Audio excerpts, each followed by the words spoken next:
Are you guys having a good con or what? Yeah. And we're not even halfway done. But welcome to Q&A, the creative process. First off, we have the inventor of this panel. Give it up for Sergeant Scrub Noob.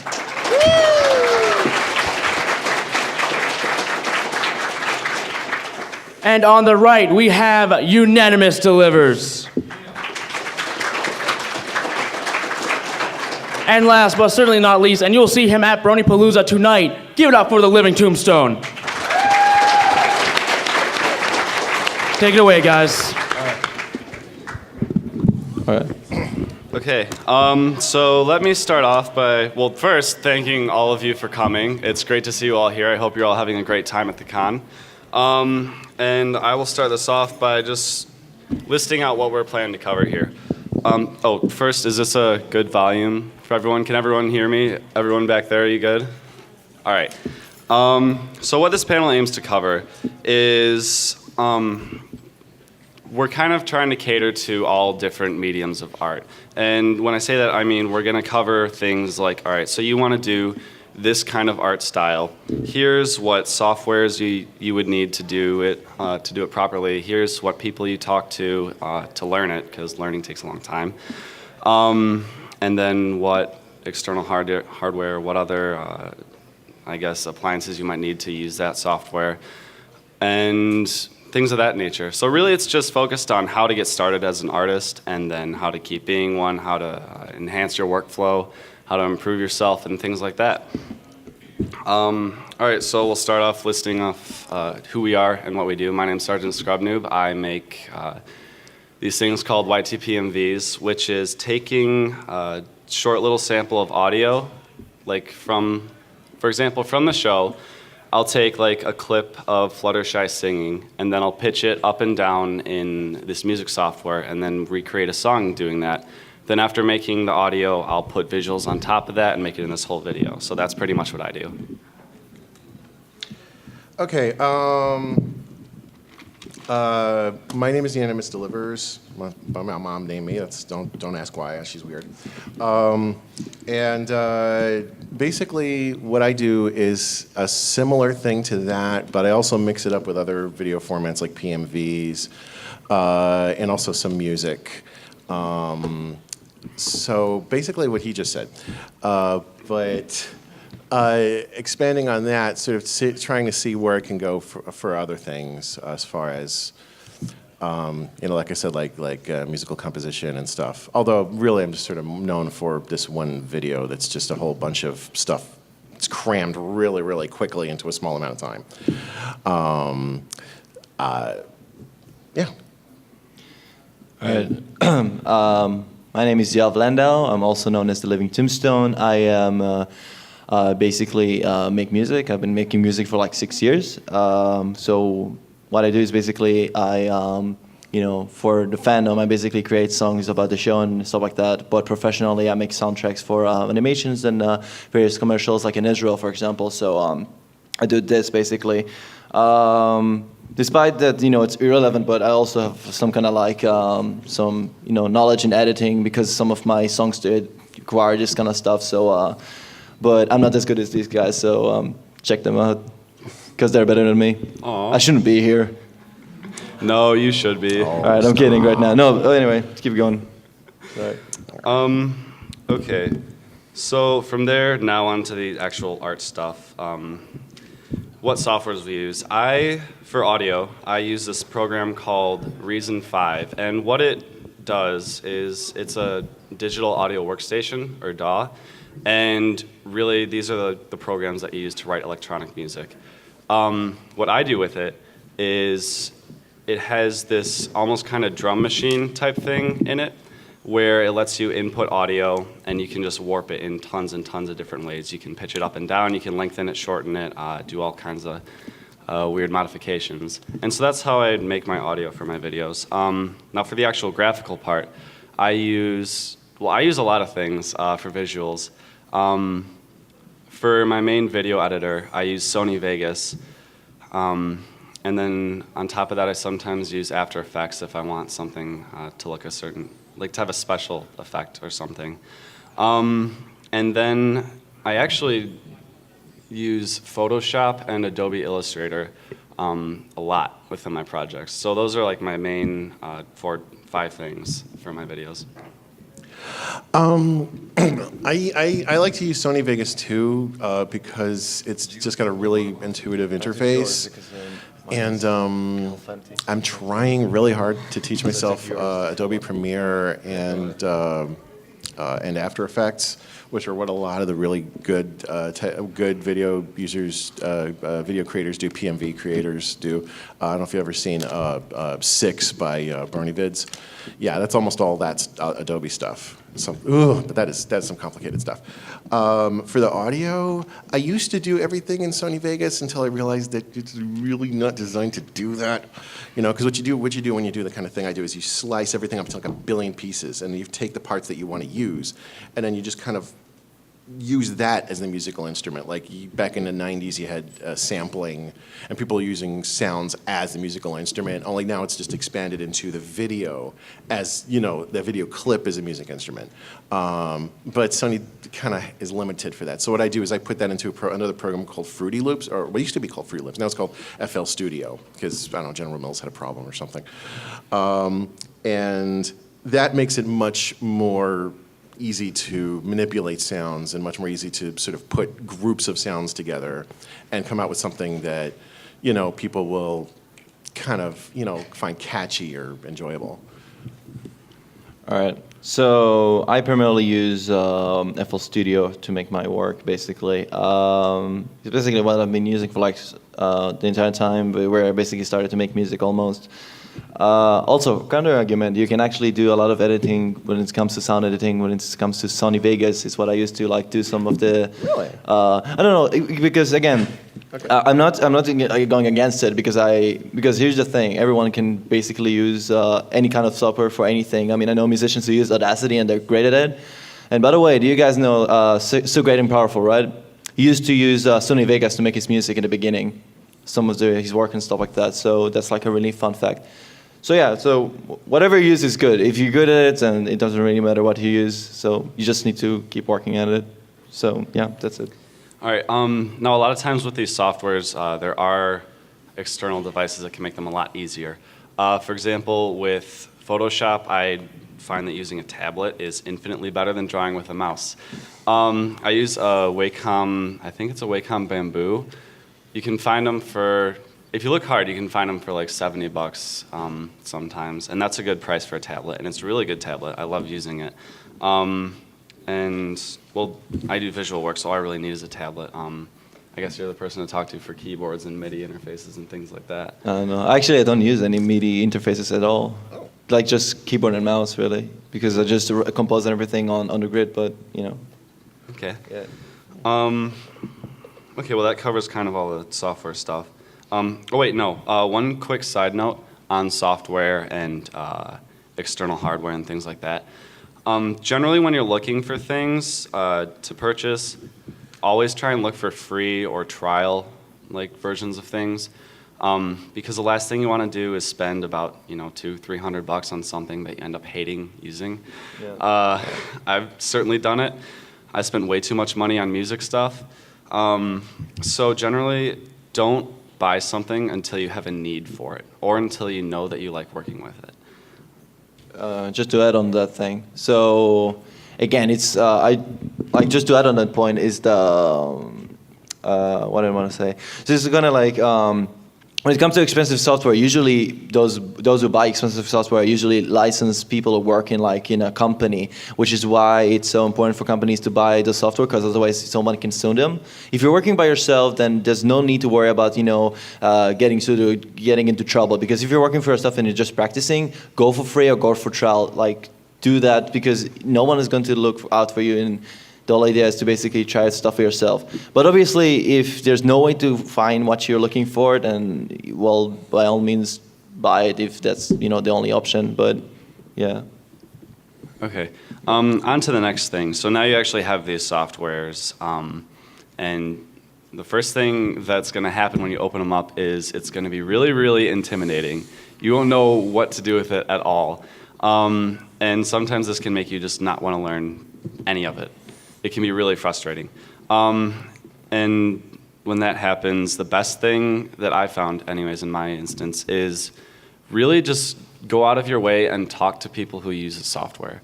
Because this guy taught me how to use Sony Vegas.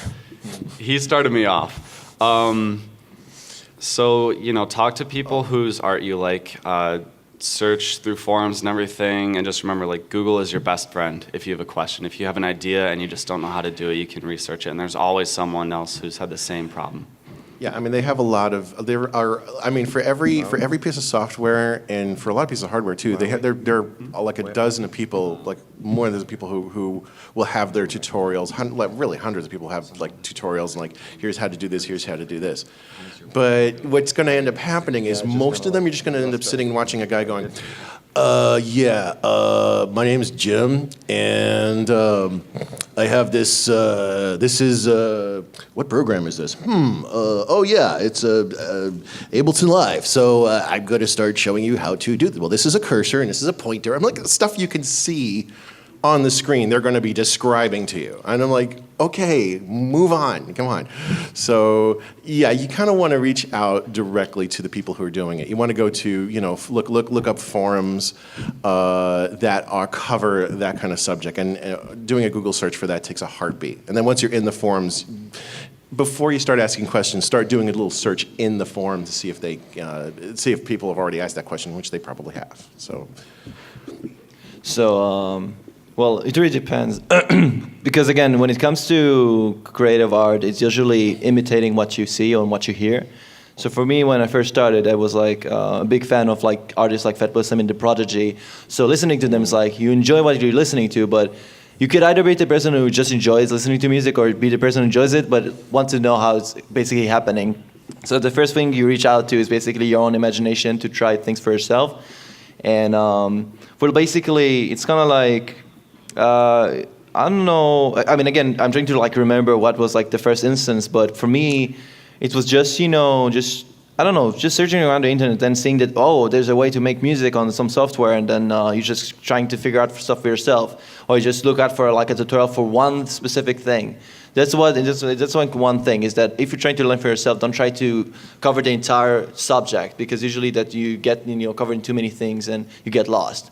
So I totally agree. Go look for friends. Look for people that work on this thing, to get the training rolling, and then from there you can probably learn everything else by yourself by just looking at simple tutorials, and that's it.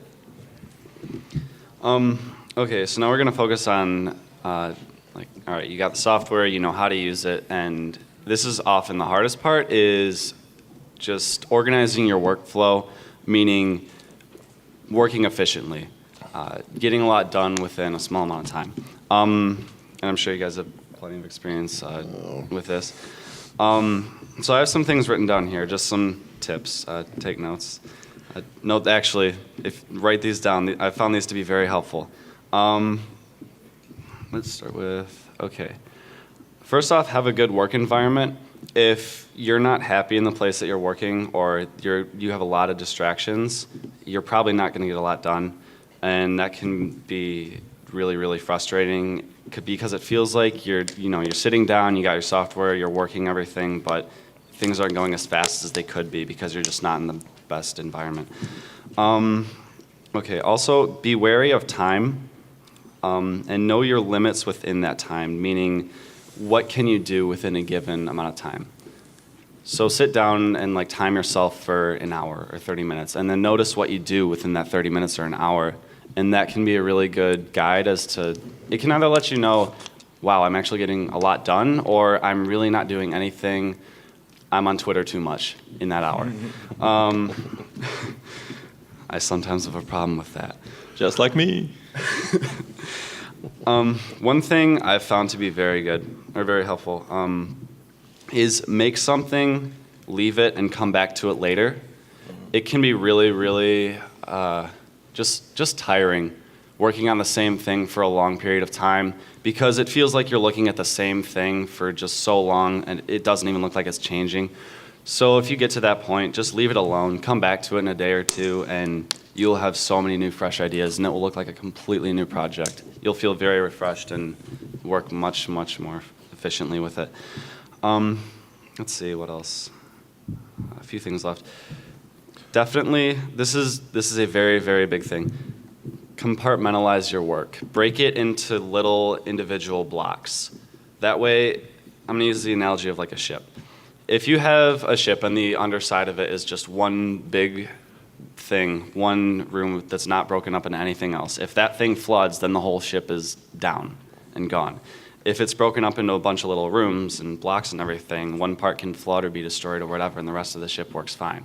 So, for example, in my videos, I use, for a single video, like a big one, I probably have about 7 or 8 Vegas files. I divide everything up into scenes and things like that. So if I want to change something entirely with a specific scene or whatever, it's not too hard to do. So definitely break your things up into little separate parts in your projects, and that really helps a lot, I've found. Let's see. Okay, so now that's kind of interesting because that's what I do with my videos, but I sort of do it the other way. What I do is when I make videos, the thing again about Vegas is that it really is kind of limited in what in how much it can do at once. I mean, this is software that was basically designed to say you have like a scene here, a scene here, a scene here, and a scene here, and you want to polish it as much as you can for like a professional production. It wasn't necessarily designed to take and puree videos into like a billion pieces, into a billion things. So you do want to compartmentalize. What I do is I take the video and I will make individual parts for individual sections, and then actually make them, and then put the individual parts, and then put those individual parts into another video. So that one video is like basically a mashup of the collection of the smaller ones. Yeah. I've found that to be really, really useful. I use that all the time in my projects. Like have one master thing and then just a bunch of little smaller projects. Yeah, yeah. Because like you don't want to be like hung on this. Oh, everything's perfect except for this one thing that crashes the whole thing. Oh, yeah. Crap, which will happen. I just have a few little things here left. Don't fixate on things. I have a really big problem with this. Don't fixate on things that absolutely nobody but you will notice. For example, like in my videos, no one's going to notice that one frame in that 2-minute video where those 3 pixels are out of alignment. Stuff like that can bug me a lot, and it's really, really small, and no one will notice. But to you, it's like everything because you're working on it, and it's your baby, and you want it to be perfect. But sometimes I'm not saying, don't try and sacrifice quality, but don't spend forever on that one tiny little detail. Let's see. Okay, one thing left. Try to work when you're awake. Nobody works well when they're tired. And I know it's really easy to stay up late at night and just till 4 and keep going, but everyone works way better when they've had a good night's rest. Easy for you to say. I live in Israel. To work with you guys way there in the time zone. You think it's so easy for you, then... Yeah. Sorry. Yeah, when you're collaborating with people in other time zones, try to take that take the consideration that maybe they're not insomniacs. Yeah.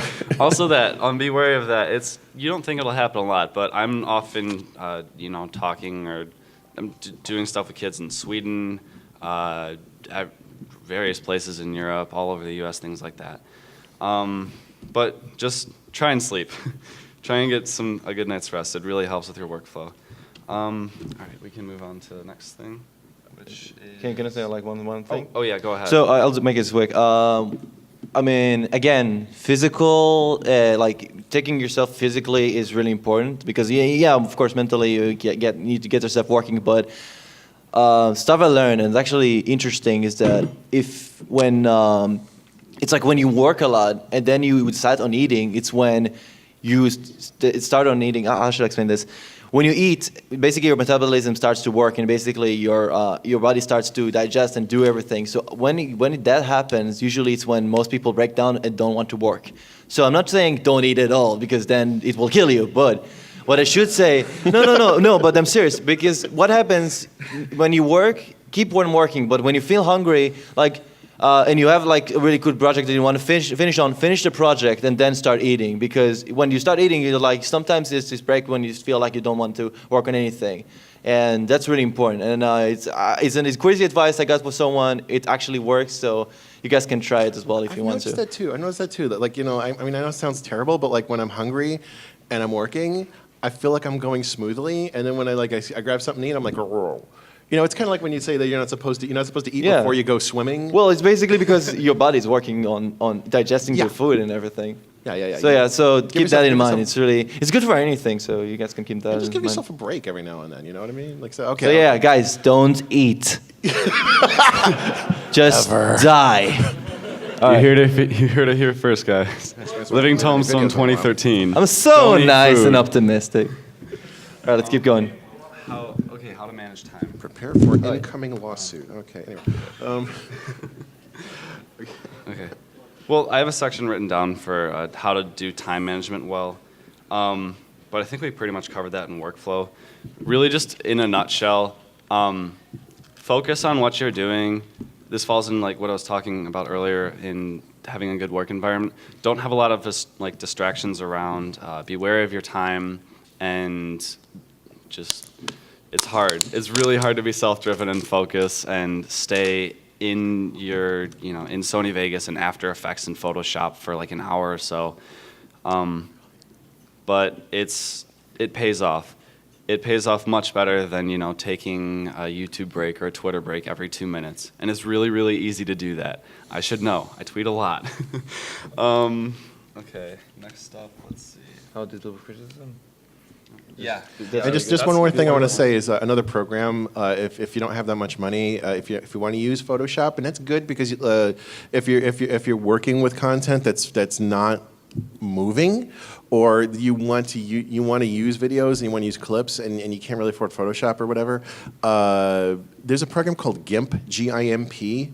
I know it's a weird name, but it's basically sort of a free version of Photoshop. Yeah, very good. And it's wonderful. It's really good. For a long time, I preferred it over Photoshop. Yeah, and I used it for about 2 years before actually just sucking it up and buying the Adobe like $30 a month, whatever program. It's just that it's so different, the interface. So it's you have to learn one, and you're sort of stuck with one until you learn the next. So that's the only thing. So 1 minute then? Yeah, go for it. All right, so next subject is how to deal with criticism. And that's, when you're really starting out and, and as we said, it's like when you start, you always you suck because you only started the first time and you keep on working and you still doing very badly, but it's only to the way of success. And let's say you're already up here and now people start to notice what you do. So people are going to comment on your videos like, oh my God, this thing sucks, you go delete your video, vote one and downvote or stupid, comment with arrow to the knee or some stupid thing. But in all honesty, when somebody says to you, and that's the main thing, is that because somebody gonna tell you, I liked what you do, or I hate what you do. The big problem with this, you see already, is that you don't know what to do with this. So you either feel very good about yourself or feel nothing, or feel really bad about yourself because it said that he doesn't like it. Whatever you do not try to force him or try to force your opinion over him. So it's like, I don't like what you do. Don't try to be mean to him because he's just stating what he likes or what he doesn't like. Everyone likes apples or pears or different kind of fruits because it's all a matter of taste, really. So technically, it's all about basically keeping in mind that whatever you do it for yourself. So if you hear criticism that doesn't involve anything that helps you, ignore it or just, take it for granted that, some people are going to like it or not. In criticism, the most hard criticism you can always get either from the closest persons that are close to you, like friends and especially family. This is why I most of the time don't show any of my family what I do because I'm always in fear that they either like what I do or don't like what I do. Even it doesn't mean it doesn't matter if they understand what I do. It's just that they're close to you, and emotional attachment to people is what really drives you to either go for success. Like let's say there's a celebrity who's going to tell you that you're good. That pushes you. Or you have a sister who's going to say, oh my God, I hate what you do. That's kind of slows you down. So basically, go for people that you really appreciate, that are close to you in terms of you trust them. And even if there's is going to say something bad about what you do, you know that you're just here to help you, not to make you feel bad, even though they're trying to help you. So that's all I have to say. Yeah, I had a pretty hard time getting used to criticism when I was just starting. YouTube comments can be terrible. That's when people are at their worst, when they're driving or when they're making YouTube comments. By the way, take into like stats. Let's say there's 50,000 views on your video. Doesn't mean that all of them commented on your video. Probably a lot of them just probably you guys watch like the video and then like I liked it, but I'm not upvoting it or doing anything about it. I just liked it and that's it. And sometimes it actually works because you pass it on to other people, so it's called sharing. So that's something you need to like take for thinking about. Yeah. That not everyone comments on your video. For criticism though, don't take the guy who's like typing in all caps and it's like 4 pages long and he's just like going off on you. And then like once he writes like characters, he's like, to continue from my last 2 comments. Blah, blah, blah, blah, blah, blah. I've seen that. Like you hit show comment and like it's 5 pages and uploading. Don't take that guy seriously. When you're looking for comments that are like genuinely aimed to help you improve, look for something that's like, I like what you've done, but, or like, I think this would have looked better if, or it would have been really cool if, or things like that. So yeah, look for nice people. Like anything in the world, look for someone who's just like nice and reasonable about it and will just tell you with a straight face like, hey, you're good, but this needs to improve. So look for things of that nature. Yeah, I mean, that's the tricky thing about when people. I mean, YouTube comments, they're not necessarily the most intelligent ones, but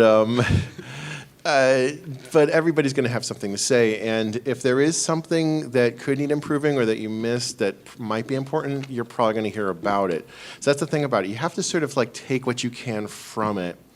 Don't take it personally. Make a note and move forward. You know, you have to say, to yourself, well, people are there.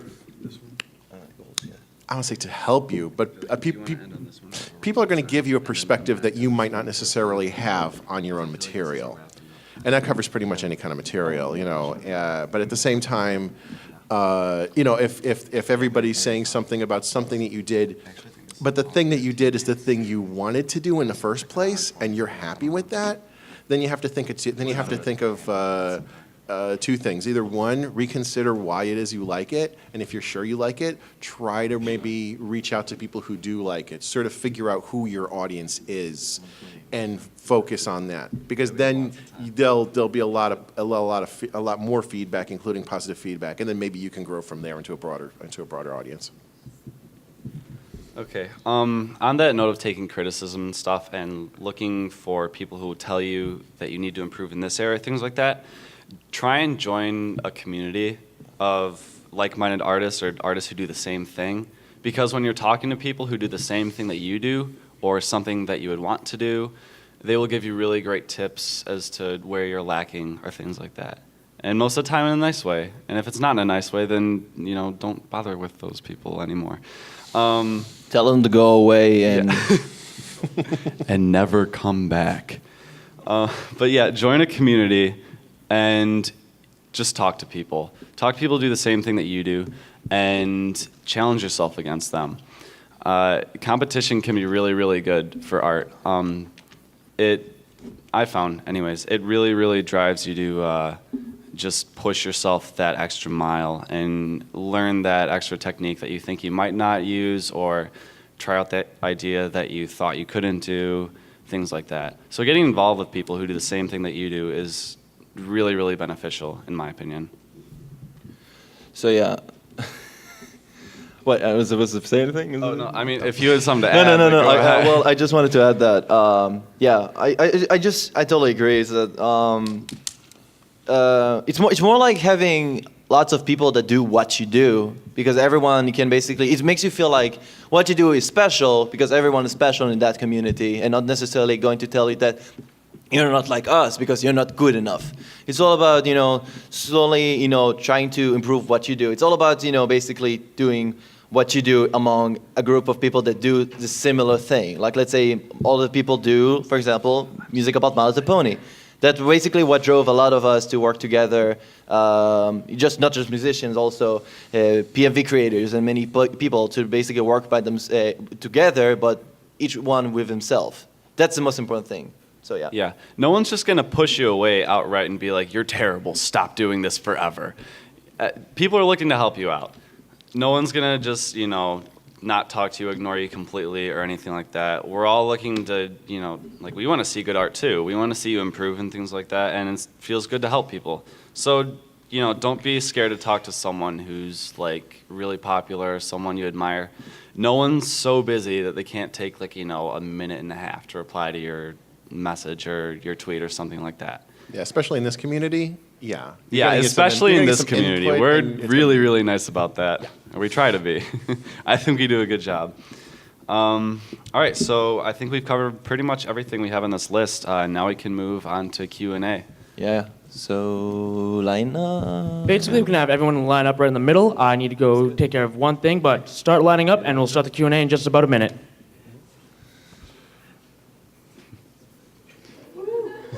Oh. Good night, everybody. Okay. This panel had Q&A at the front of it. I hope you're in the right place. We came here to, for you guys to answer any question you have. So anything you guys got laid on the table, we're open to all kinds of discussion.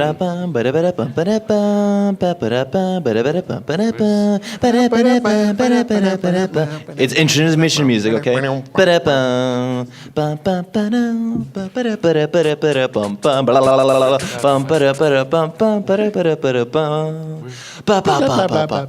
I guess we're waiting on a microphone. Yeah. Just here, come up here and just use this one in the meantime.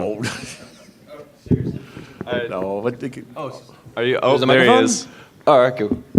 You found the microphone, guys. Oh, I did it. Yay! yay. That was the best Fluttershy voice I ever heard. I'm putting that on my resume. It's basically like no. I actually agree 100%. You want to hear a better Fluttershy? Yeah. More like Flutter guy. Hey, it's really great to have all you guys here. I really appreciate you coming out to the convention. A question for all of you, really. How do you balance a professional life with a creative life? It can be very difficult for me at the end of the day to go home and be creative. Starbucks. 5-hour energy. That's all I'm saying. Yeah, no, it can be really hard. What I found is it can be really frustrating, but you have to sacrifice something in order to give yourself that time and that energy to end up working on art when you get home. Because right now I don't have a career going yet. I'm just a student, but I'm a full-time engineering student. It takes up a bit of time. So I have a bit more free time than you guys, I'm guessing. So you're probably the best ones to ask about this. But in my opinion, I just find that getting home and just being passionate about it is more than often it drives you. It drives you more than enough to just get home and just keep working on it and be stubborn about it in a way. Yeah, I do freelance PC work, networks, and doing like IT stuff, like just unjamming paper jams, really menial stuff. But I get a lot of jobs like in a lot of clusters. Like I'll get like 5 jobs at once and then nothing for the rest of the month. So that gives me a little more flexibility. I'm not suggesting anybody quit their job. That's not a good idea, especially now. It's kind of getting a little better, but no. Quit your job. Do what you love. Pony. Never Quit go to your work. job Oh, no. and don't eat food. Don't eat. Do drugs. We're horrible people. Okay. No, wait, so- what I'm saying is you need to figure out where the balance is.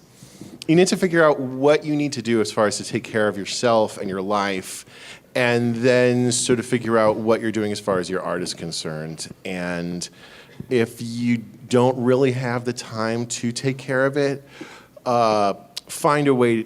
I would say, don't give up sleep. Don't give up. Don't like cut your hours back, and definitely don't do it at work if you don't work in an environment that's like not an artistic environment. Like if you work at a web design house, they might not care.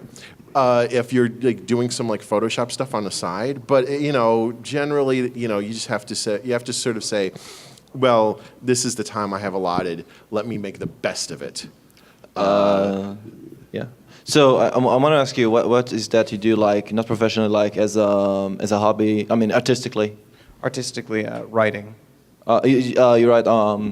So basically, the reason I ask is because when it comes to, I used to serve in the army for 3 years because it's part of military service in Israel, and during that time is when I discovered the pony fandom, and this is when I used to make music. And even because of the army, I used to still like juggle and still make music. And for some reason, in my opinion, most of my best music came through when I was in the army. And the reason for that is that the army sucked, and I didn't like, to be there all the time. But that led me to, like, when I was having my free time, or I don't know, had like a break, I used to just pop up my phone and just record sketches, like just hum it or something like that. Because in the worst places that you don't want to be, do you guys get that? So sometimes you have the most creative ideas, like in the shower or like at work, and suddenly you have this spark of idea. Write it down, because seriously, like once you write it down at work, you're like, I can't wait to work on this when I'm back home. Because this is how it led me to some of my best ideas. It's when you're going to be in the place you don't want to be, and then somehow your imagination just expands on it, because it expands on something that's so mundane and boring.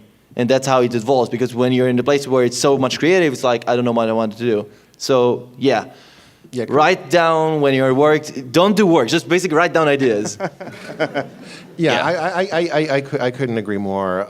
Most of my ideas come out of not necessarily procrastination, but the desire to. You know what I mean? It's like when I'm involved in something, and I'm like, generally most of my ideas have come out of when I was doing something else. Or even artistically, like when this guy was going to do a compilation of winter wrap-up based videos, and I was doing my clip, and this is when I was first learning to do FL Studio, and which is amazing, by the way. What I did was I found myself sort of making a song while I was doing this, and that's where Easy Feeds Flowers Ground came out of. I wasn't trying to make that, but it just sort of happened from there. You know what I mean?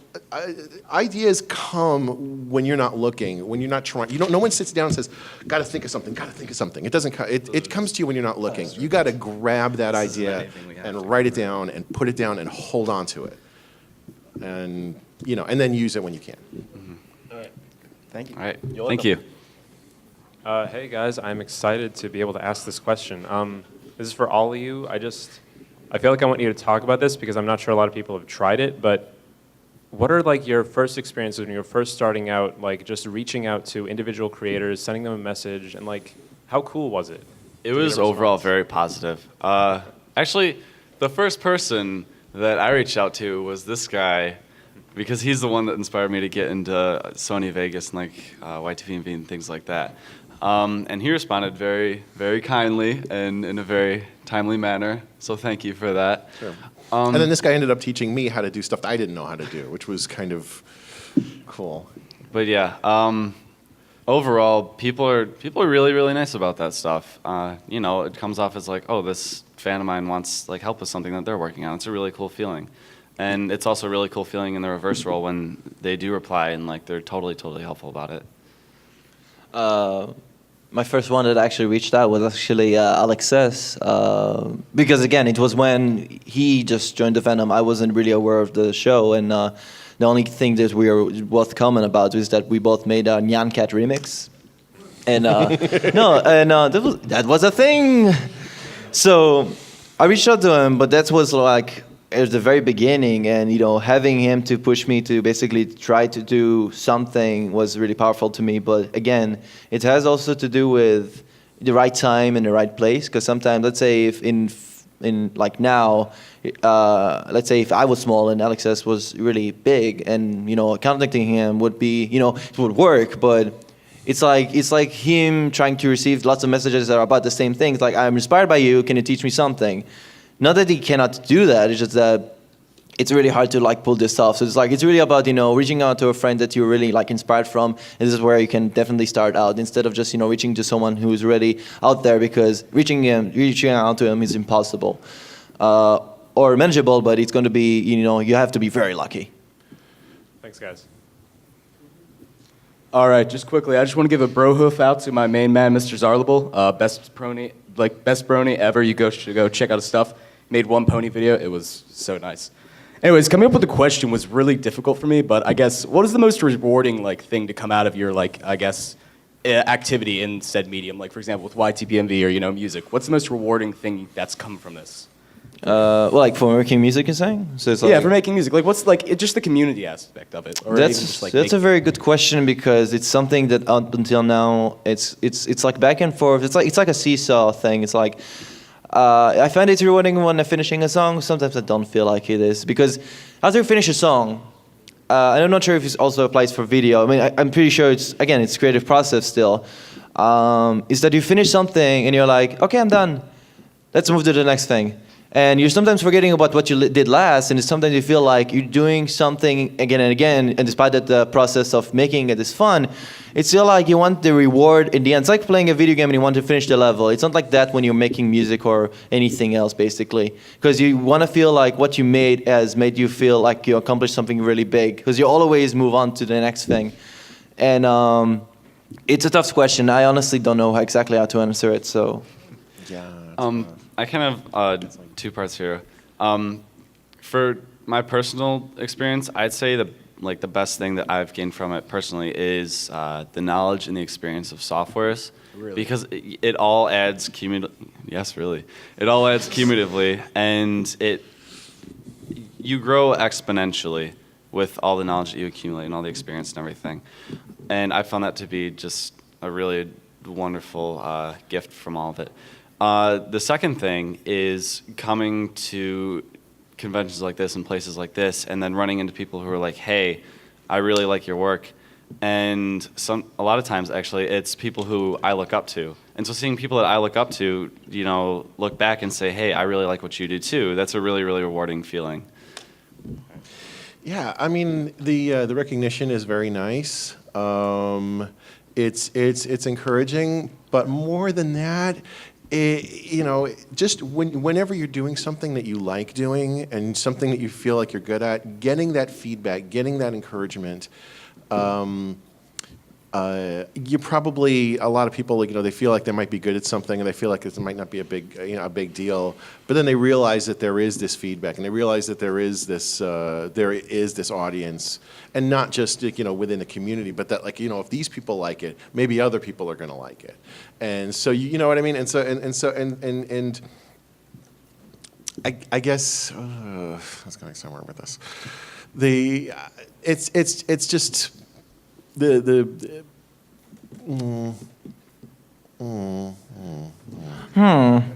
to take the Ritalin, didn't I? Well. Okay, I would just say it kind of snowballs the more you do it. The more you work with software, the more you work with, or even things that might not have to do with computers, whatever. The more you do the stuff you do, the better you're going to be at it. And with that positive reinforcement from within a community, especially as positive as this one, that will just kind of fuel you to keep going. And so I would say, take what you can from that. And if I could just say one thing, any of you guys in here, if you're ever looking to get into any creative medium, Max right up there, really, just being a YTMVer and being in the same community as him, he's really nice, and he has some of the most polished work you can ever see, and just you learn so much from it. I honestly mean that. Give him a hand right now. That's exactly it.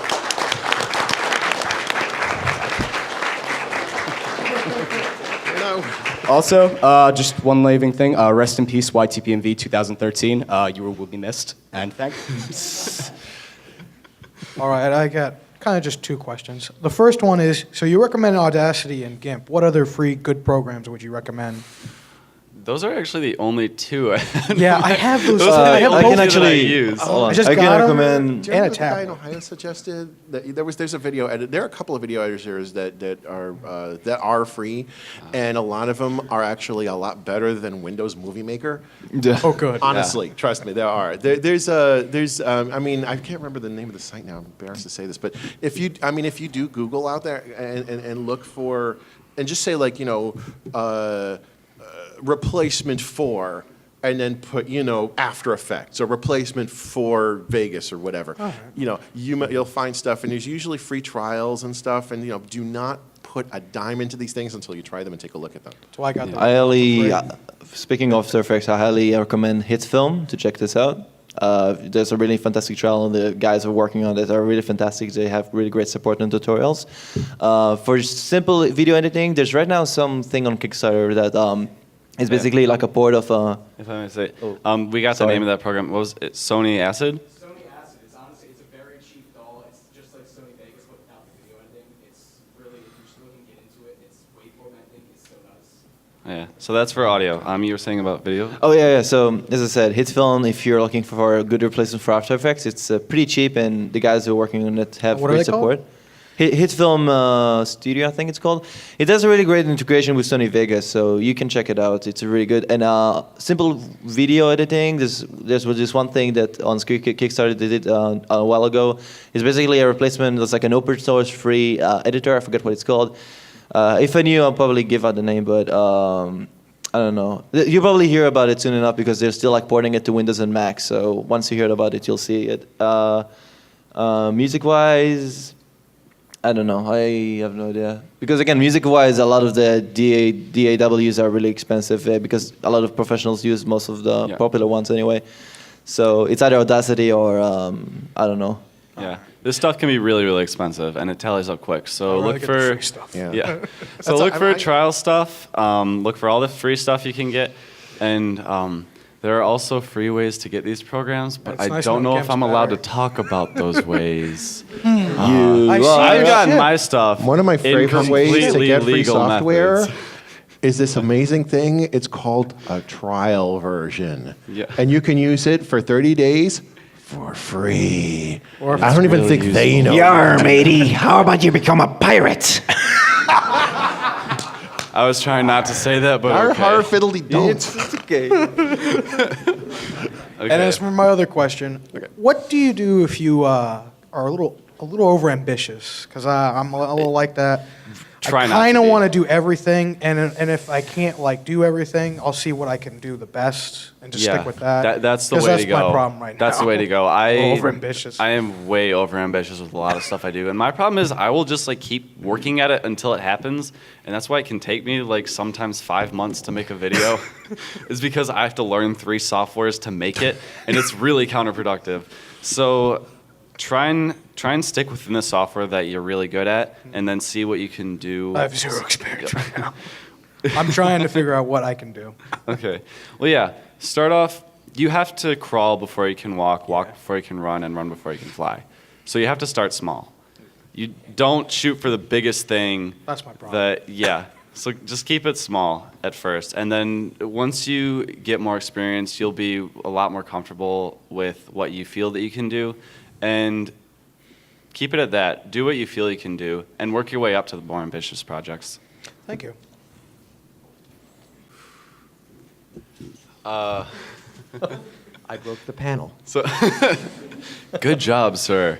Error. So, are you asking how we interact with our peers in collaborations? That and how you form your art, how you progress in your art, because always improving, with your prior influences and the influences of the people you work with in the community. Okay. With my stuff, I'll start with my personal stuff. With my personal stuff, I found that everything I do builds off the last thing. Every technique I've used in the last video, or 2 or 3 videos past, I end up using in something in the future, and I end up using it better. And so I guess I can kind of say I build off my past self. That's how I find I progress forward. In terms of peer relationships, everyone just kind of challenges each other, really. Everyone tries to be better than everyone else whenever we do a collaboration or something. And sometimes it can be a little bit frustrating, but really it ends up being a good thing. It pushes you to be better than you were before. Yeah, I guess that's really all I have to offer on that. Thank you. Yeah, I don't know. I mean, I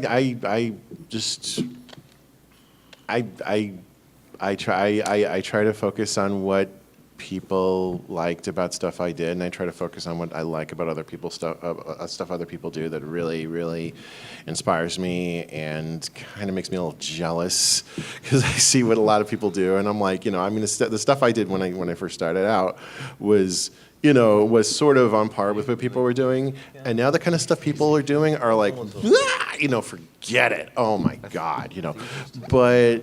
What happens is those same people come around to my video and say, "Wow, I really liked what you did." I'm like, "Really? Wow, thanks." You know, it's like it's unexpected. So you know, I don't know. I would just say, you know, focus on what you like doing. Focus on what you feel comfortable doing, and what you see from others. You know, take everything you can from it. But don't kill yourself over what you're not quite, you know, like, oh, I can't figure this out. You know, like, again, like we were talking about, like, reach out to these people, but don't let it, don't ever let it get discouraging. Don't ever let it say, okay, well, I can't do all these things. Well, you can do what you can, you know, but try it, you know what I mean? And reach out to them. And yeah. So basically, if you're aiming for like, again, I could be confusing a bit with the question, but basically, so again, it's basically collaborating with peers and basically working from inspiration and how it influences you, right? Yeah. All right. Oh yeah. So yeah. Hi. Thank you. Just checking. Anyway, so basically, when it comes to influences, it's always a thing of like, if you like it, then you probably use it. If you don't like it, then you probably will think to yourself, maybe I can do better than what he did. Because it's always a thing of, I mean, it's like a competition with a friend. It's like a friendly competition of like playing chess with someone. It's you're trying to become better than the other guy, but you're not trying to defeat him. You're trying to become, you know, have a better technique or something. Because from the beginning, it's all about finding your own, like let's say music, your own sound, your own technique, your own thing that only you can do. So from just, you know, it's like, it's not necessarily trying to copy from other people. You can just to learn how they did that because it's like knowing how to do a magic trick. But technically, you want to make your own magic tricks. And it's all about what exactly you do. So it's like you just spectate around the room and you see all, you know, the different animals that they are and you want to be who you are, basically. Is all I'm saying is that that's like that's why influences are so important because they are all to become one thing which is special and it could be only you. That's it. And just I'll just throw this in really quickly. Don't ever do anything you don't want to do. Bottom line, yeah. Yeah. I mean, it's like it's not a job. This is something. It's not something your boss tells you to do. This is something you want to do. Don't ever put yourself in a position like that. I told a friend of mine said, you know, a friend of mine said, oh, could you do me a favor? Could you like make me something of like Elvis, the song "In the Ghetto"? And I was like, okay, sure. What the hell? 4 months later, I decided not to do that anymore because I was running into just too many problems of just, you know, I don't know if it was just, you know, I was running into a dry spell or just a mentality of trying to do something I didn't really want to do with music I didn't really like. So, yeah, don't ever just do what you, I know this sounds hippie and corny, but do what you want to do. Not what your friends want to do. You know what I mean? Just do you, man. Do you do It's not hard. Also, if it does become your job in the end of it, the most important, you know, sentence is to say that it stops to become your job if you like what you do. Yeah. All right, thank you. Just a quick check here. On the con book, it said this goes till 1:20. Is that correct? Or sorry, 2:20? Yeah. Okay. All right. We're gonna try and go faster these questions. I've known students spending like 8 minutes on each of them. Okay. Sounds good. Hello. I was just wondering, for music and visuals and stuff, are there any specific websites or places, community, whatever, Brony or non-Brony, that you guys really like or went to? YouTube. No, Actually, but yeah, seriously, yes. YouTube tutorial and search for the stuff. But if specific communities, it's varies because it's like, that's like for example for music, that's like Malta Remix. It's like how most of the people got to know how to make their stuff and become better.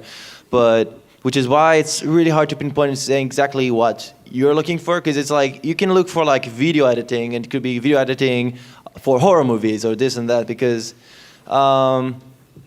Which is, kind of like a redundant question. It's like saying, I have no answer for you. Anyway, so, no, but seriously, YouTube is basically the best website for this kind of things. But when it comes to communities, I guess it's more like looking for where you want to fit in and try to show what you can do so more people can be like, hey, I know how to do this. I can help you. And basically be like that. You know? There's a lot of websites that, I mean, YouTube is really, really helpful. But there are a lot of websites. She's so adorable. Sorry, I just got like thrown off a little by that. Anyways, there are a bunch of like forums that will all cover the topic that you're looking for. But really just YouTube and Google. Whatever your question is, Google will come up with at least 5 or 6 different websites that will have an answer for you. Yeah.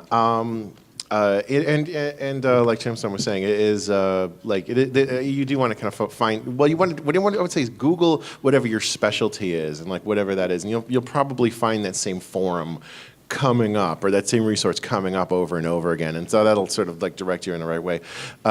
Doing YouTube Poop or YouTube Poop music videos, there's a website called YouTube Poop, because unfortunately YouTube is a copyrighted name, so you can't really use that in a form that's not their property. So I guess that wasn't the next best alternate option. There are a lot of people there, and you might think, with the kind of content in that stuff, they might be like, oh, screw you, whatever. They'd be like, I don't know if you've ever seen Hot Diggity Demon's panels. It's not like that. Hot Diggity Demon is such a nice person. Oh, he's so friendly. Yeah, he's like that in his attitude. You should have been in Newgrounds. Anyway, so, but speaking of YouTube Poop, the interesting thing about that, they have a forum, but it depends on how much you're into YouTube Poop, you can always see that they don't necessarily need like a forum to like work with each other or really like improve with each other. You can watch one YouTube Poop and you can see in another guy's YouTube Poop, like taking the jokes from another guy, and basically there's like this snowball effect sometimes. So sometimes it's all about doing something that involves like a community that doesn't have to be a forum. So it's kind of like you do something, it's like, oh, I like what you do, I'm gonna involve it in mine and maybe do something different. So it's all about being collaborative and friendly. So maybe it's not always forums. So sometimes it's always like about the medium you're trying to reach out for. It could be it. I don't know. Yeah. All right. Thank you for your question. Thanks. Hi. Mine's kind of a generic question, but how did you guys get into ponies? 4chan. Actually, yeah, that's right. Okay. For me, I'll try and rush through this long story as fast as I can. That's how I found it too. It was back in early 2011, I think it was. I was browsing that site and I saw people talking about it, and I thought they were just being incredibly sarcastic. But there were some people who were just totally ripping on the show and just saying it was the worst thing ever. And so I was like, okay, well, I might as well give this a fair shot. And I watched it and I liked it. And I looked up who made it, and I saw it was the same people behind, like some of the people behind Dexter's Lab were involved with it, Foster's Home for Imaginary Friends, Fairly Odd Parents, things like that. And so I thought it was really interesting, and I wrote an article on it on Know Your Meme, and just left it alone for 1-2 days. But I came back after like 2.5 days, and the page had 20,000 views. And wait, the Know Your Meme, that was you? Yeah. You made that article? You made this thing? This guy got me into ponies. It's your fault. Yeah. You son of a... Kill him. Also, one thing, get a sweater or something. You look really cold. You're like, no, he's not. Are you like cold? I'm freezing. Yeah, I'm not just smart like guy. I came with the the panel long is sleeves. almost over anyway. I'm not just like really tired or out of it. Like I'm cold. That's why I'm shaking so much. Oh shit. Good man. Don't give him back. So yeah, but I wrote this article and I came back after 2 days and it had just an absurd number of views and just like 3,000 pictures added and all this ridiculous stuff. And I was like, okay, there's something to this. And so I just kind of stuck with it, and it just hung on ever since. I was making YouTube poops as just sort of just as a hobby, and I'm really still. But I was using footage, whatever. I wasn't sure what to do, and I was using footage from this Klingon video that I got, and I found that it was kind of really handy to just kind of grab. Once you know everything in a film, you can sort of grab everything from it and know what to use. But I was like running out of ideas, so I was looking for fads to follow, like these whatever things flipping back and forth and whatever different colors, whatever. And I'm like, and then I kept seeing My Little Pony coming up on Know Your Meme, and I'm like, okay, what? And I'm like, are you? Yeah. And I read it, and then it said what it was, and I'm like, okay, there's like a little video clip showing episode 1, and I'm like, all right, I'll check this out. And this usual story, like, whoa, I don't believe this doesn't suck. This is great. Holy crap!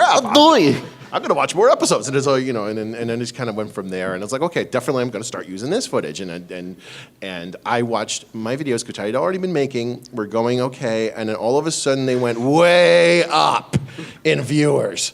I was like, I'm gonna stick with this stuff. Same exact thing with me. It was a big change. So it's basically almost like history, where basically you go in 4chan because you watch the board so many times and you kind of see all those image macros of My Little Pony, and you ask yourself if it's really what it's about and everything. So I remember my sister also heard about this, so we decided to just watch one episode and see how it is, and I don't know. It's like we were starting to see the serious ones. This first season was almost about the end. And we just, we loved the show because, it's fun. It's a good animation. We loved what it did. And we didn't really care about the context itself. Despite the context itself was kind of ironic because, we're big grown men, I think. And we watch shows for little girls. But, it's it's all about, what there is really, not really about the, subcontext. Yeah. No, that's fine. That's fine. Okay. I will kill you later. Anyway,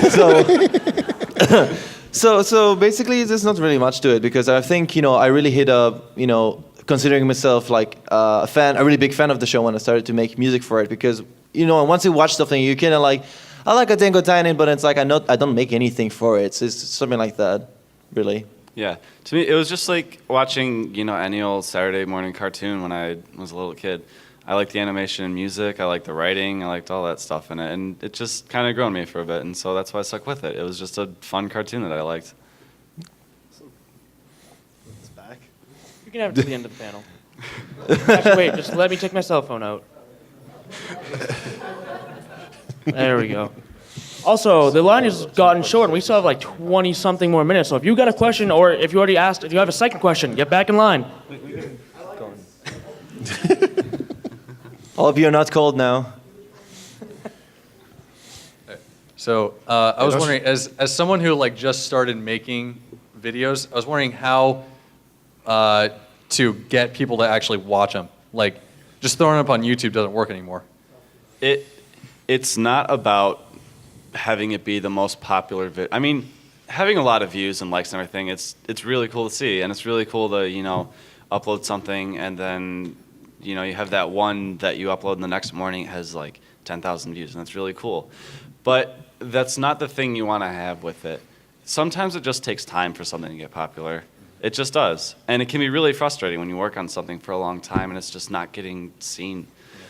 But it's like you have to kind of build up your portfolio. You have to build up your work, and it takes time, but eventually it will catch on.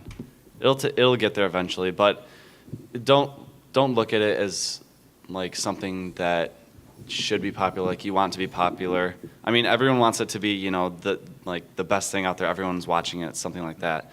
But it should be something that you're proud of to make, and that's the bottom line. You want it to be something that you look back on in 5 years, and you're like, I'm happy that I made this, and I really don't care how many views it got.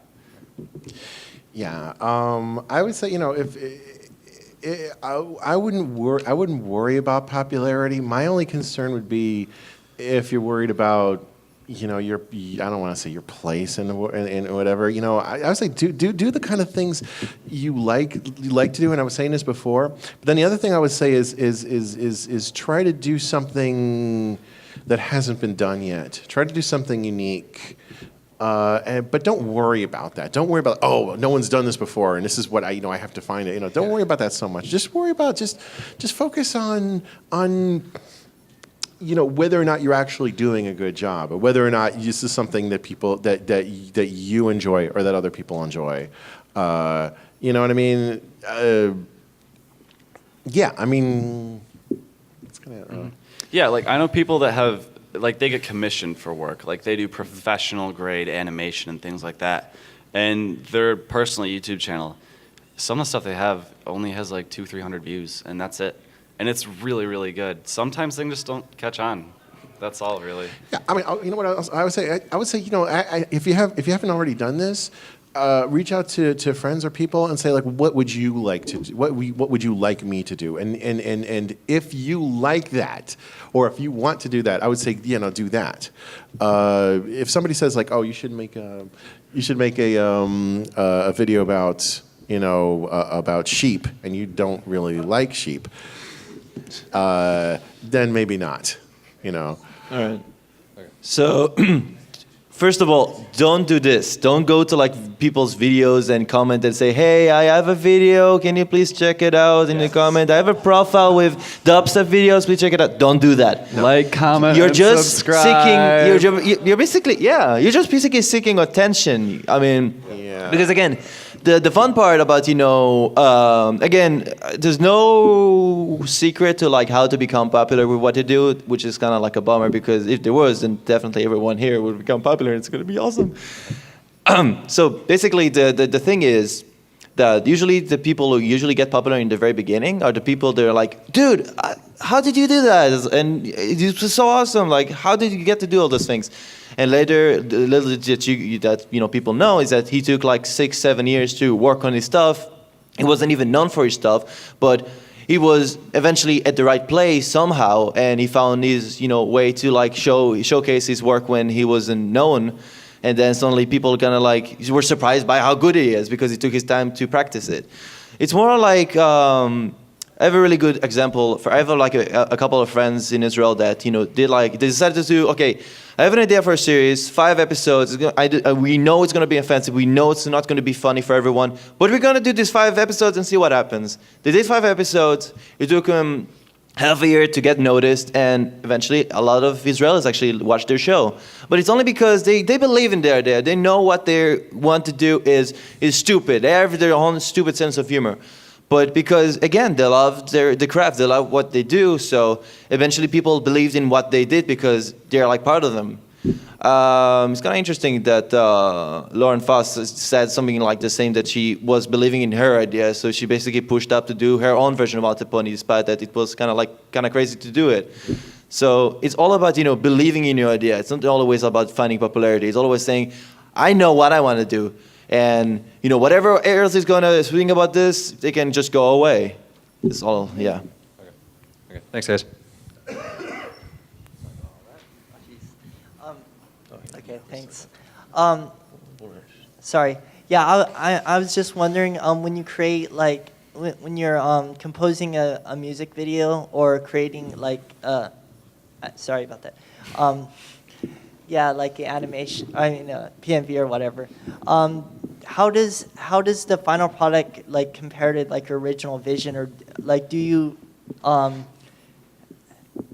like do a lot of like change? Planning?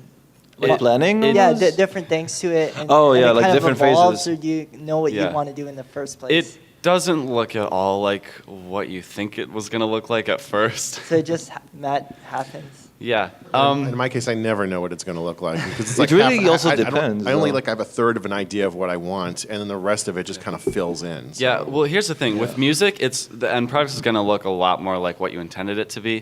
With visuals, a lot of time you have what I like to call happy accidents, where you will just forget to like fix this one thing or like change this one keyframe, and it totally messes things up, but it looks really cool. And so you decide to keep it in. So when that happens, well, I guess I can say when you're working with video, keep an open mind to like new ideas and stuff, and don't be so dead set on the end product that you end up like shutting out this really cool new possibility. Yeah, pretty much. Yeah, be open to experimentation is I guess what I'm saying. Okay. Oh, and for the Tombstone, did you come up with the name before or after you were in the fandom, and like what does it mean? I mean, how did you come up with it? This is irrelevant to the panel, though. Oh, okay. But I can answer it really quickly, just to again to like Yeah. questions to still answer. It was way before the fandom because it was when again I was in the army and I was thinking about the idea. Okay, I want to make a new thing. So I was thinking about the project, to make like a fictional band like Gorillaz, to make like a fictional rock band. And I was at the time really into anime, so I was watching Black Lagoon. I finished watching that, and I was like, I want to make a band that's surrounding like in that city that's called Black Lagoon was like the city it's involved into. So I thought about The Living Grave, but that didn't make much sense. But in terms of like saying that, so I said maybe The Living Tombstone, but. So yeah, that was supposed to be a fictional rock band, but because at the time I didn't know how to make modern rock music to be convincing enough, I just say, okay, it's gonna be just an alias and make music with it.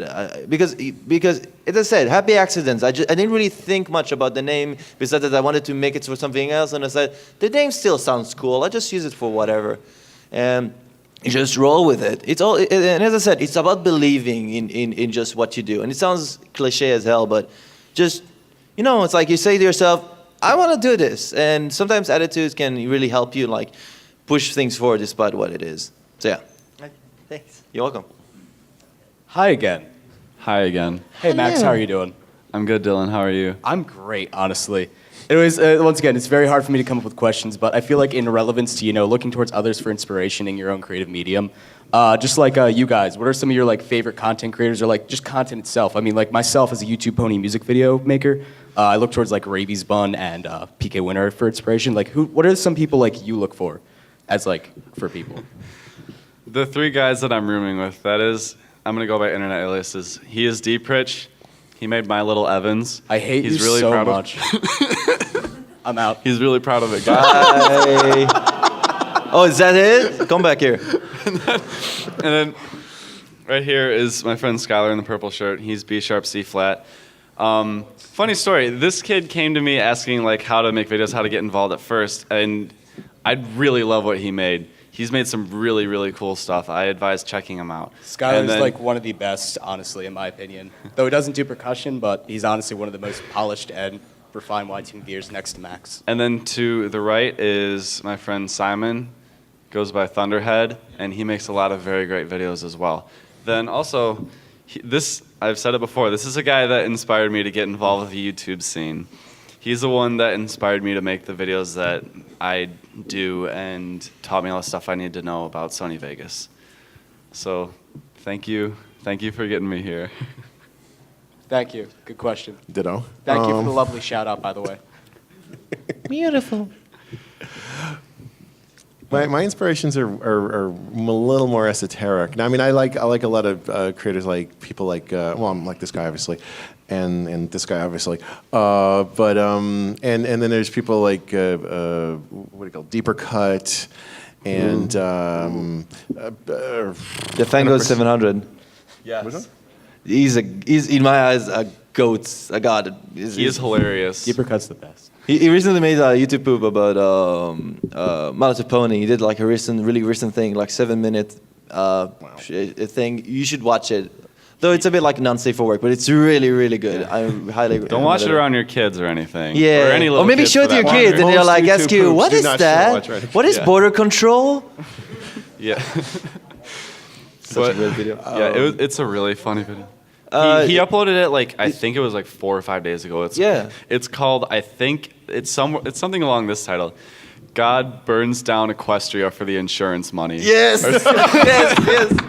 And the guy is Dan Fango 700. Yeah, look him up. He's really, really good. Mm-hmm. And the other names I might mention, which probably no one's ever heard of, is there was a sort of an electronic band back in the '90s called Emergency Broadcast Network. By today's standards, is kind of mediocre, but if you think about the fact this was like back in 1994, 91 really, and these guys are taking samples of what's his name, President Bush Sr. Singing "We Will Rock You." So of course now you have like Shlomo or whatever, and you have all these people doing stuff like that.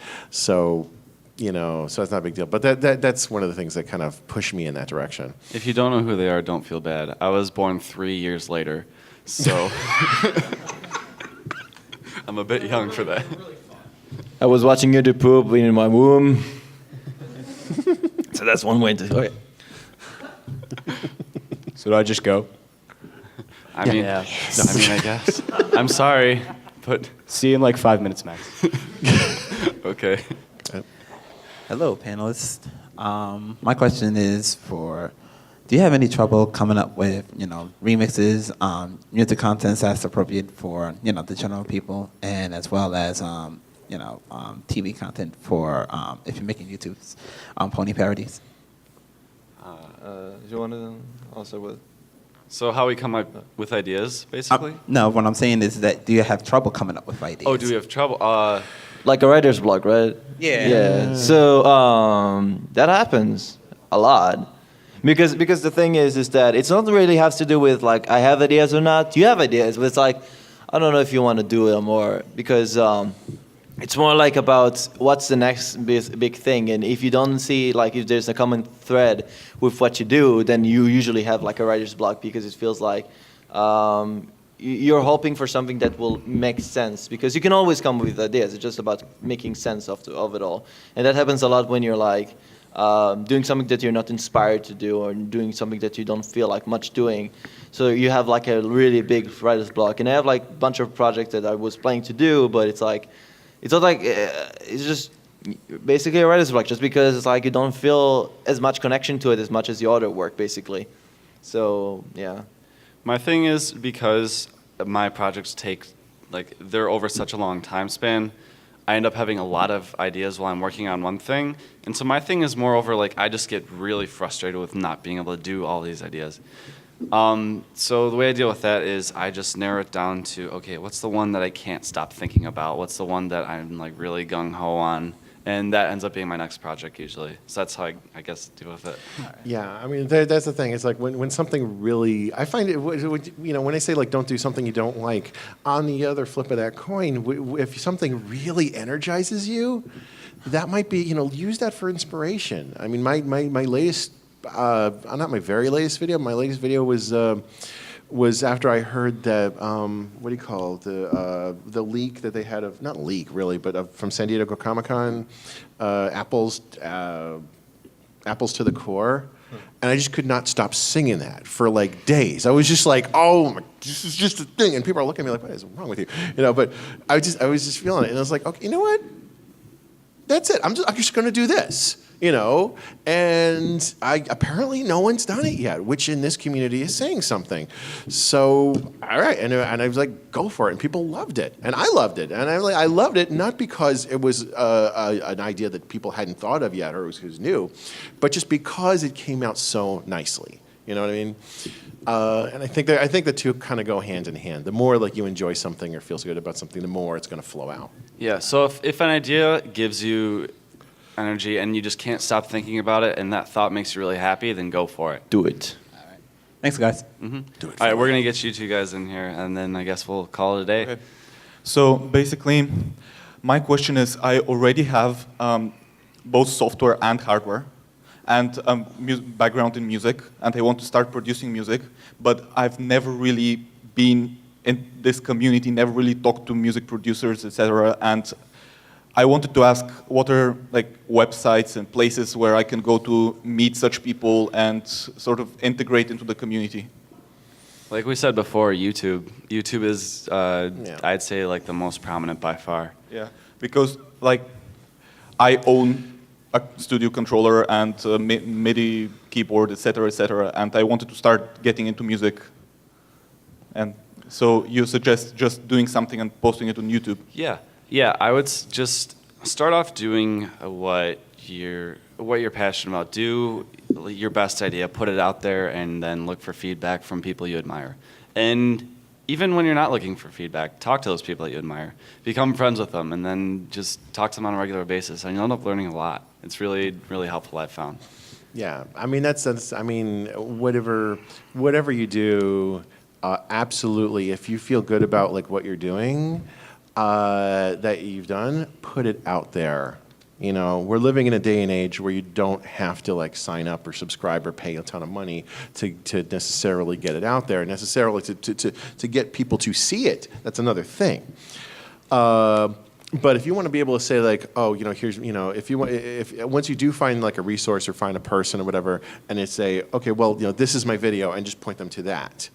You know, but I think you will find that once you put that out there and you put like things like, oh, put a tag of like, you know, Pony, MLP, whatever, and then like whatever else you happen to, whatever else you would categorize it as, like electro, dubstep, polka, whatever, you know, just put that in there. We need more polka music in the fandom.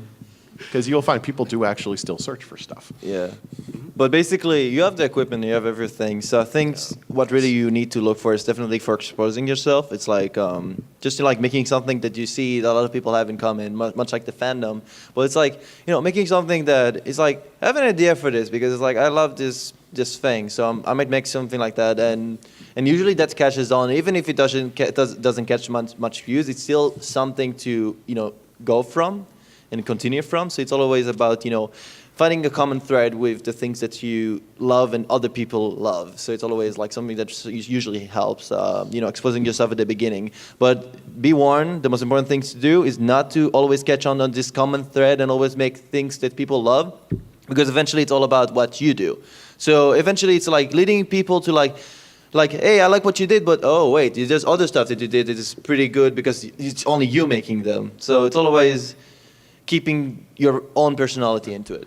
And also, what is a good place or way to get audio samples and instruments and things like that?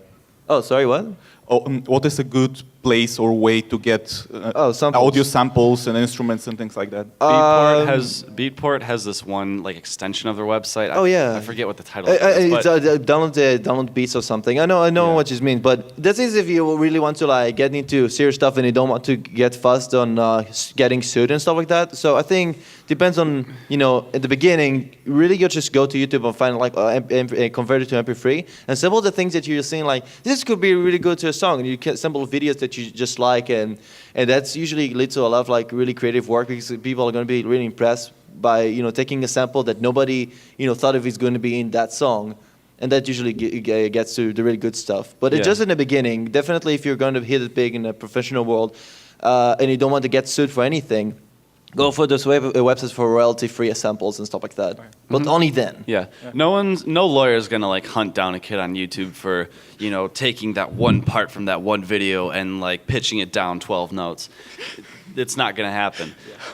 So yeah, look around YouTube for all your samples and stuff, and you'll actually find a lot of good stuff. The thing I was mentioning about Beatport, that's they have a lot of stuff that you would find in like, you know, the upper like echelon of like EDM and things like that. Like that's where they have like the kick drums and things like that. And same. It's pretty cheap too. That's where they have all the awesome dubstep synths, man. The whoop but yeah. So that kind of caters more towards electronic music. But I mean, if that's your thing, that's a great place for it. But I would actually say, yeah, that's a very good thought. Go to YouTube and download all the stuff you can find on there, because you can find a lot of really, really neat samples. Okay, thank you guys. I wanted to ask about if you're making a PMV or a remix or something, do you feel that there's like a competition to make it better than something that may be similar or to it in a way? Or that you'll be compared to it and not seen as an individual project? You'll never be individual, in all honesty, but it's like if you really look really deep, then you only see like that somebody else made something that's very similar. But honestly, it's all about, you know, again, I'm kind of repeating myself. It's all about finding what you want to do, because it's not really about, you know, copying other people or not. Because if you're just going to like the technical levels, then you're just going to wrap your head around something and you never complete anything. So obviously, don't go really like to something that's completely popular, that it's really hard to see that it's, you know, you copied this or something. If you made something that you're like, I haven't heard this before, but, you know, on second thought, maybe like 10 years ago somebody made a song exactly like that, but it happens. So yeah, basically just go for something that you haven't heard before, you know, recently, and try to make something new. You don't have to digest and to see like, oh, yeah, somebody made this already, because it doesn't matter. So I'm confused. Are you asking like how to be an individual with your work? Like No, how to it's more stand out? like when you're making something that's similar to something that's already been created.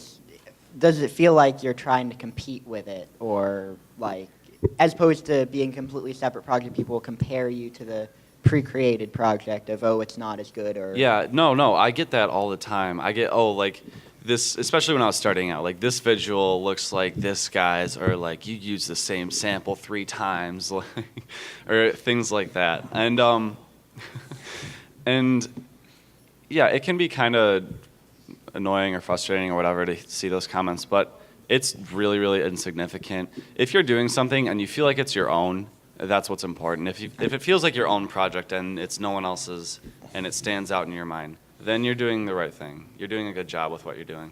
Yeah, I mean, people are always going to compare everything to everything. If only just to if only just to sort of wrap their head around something that they can't get.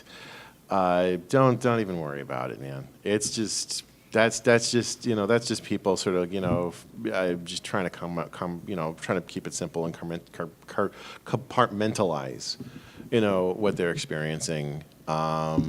Don't worry about sounding like that too much. At the same time, don't try to sound like that because it's popular. Oh, they like me because I did this. If you want to do that, yeah. But if you're just trying to do it to get people, they're gonna figure that out.